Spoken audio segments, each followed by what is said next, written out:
Jed, anong nilalaman ng sulat ng Ombudsman sa Senate PRIB? Ella, humihingi ang Office of the Ombudsman ng ilang dokumento sa Senate PRIB at base doon sa liham na kanilang ipinadala ngayong araw para ito sa ginagawa nilang fact-finding investigation hinggil doon sa barilan at lockdown na nangyari sa Senado noong nakaraang linggo, particularly noong May 13 to 14, 2026.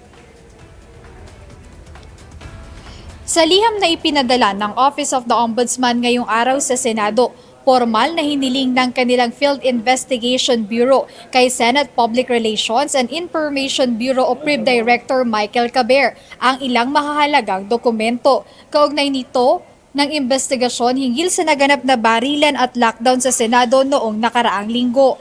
Base sa liham, partikular na hinihingi ng Ombudsman ang listahan ng mga pangalan ng mga media personnel na nasa loob ng Senado noong May 13 at 14, pati na ang logbook entries ng kanilang pag-in at pag-out sa loob ng Senado.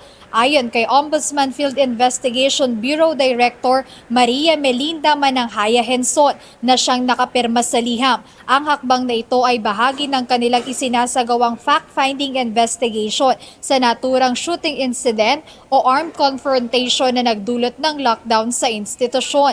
Paliwanag ng Ombudsman, kung sakaling hindi available ang mga dokumento, hinihiling nila ang isang certification under oath mula sa Senado upang ipaliwanag ang dahilan nito. Maaari namang isumite ang mga scanned copies sa opisyal na email ng ahensya. Tiniyak naman ng Ombudsman na ituturing na utmost confidentiality o may pinakamataas na antas na pagiging confidential ang lahat ng dokumento at impormasyong ipapasa sa kanila ng Senado.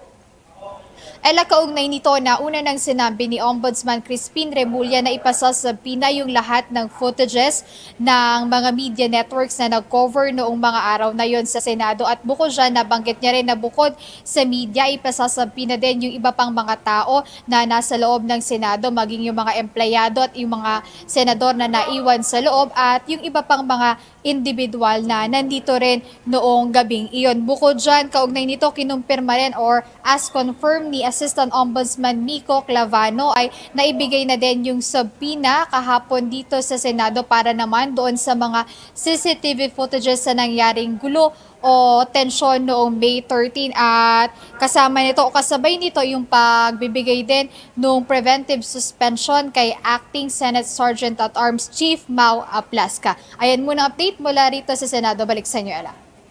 Maraming salamat, Jed Naresina.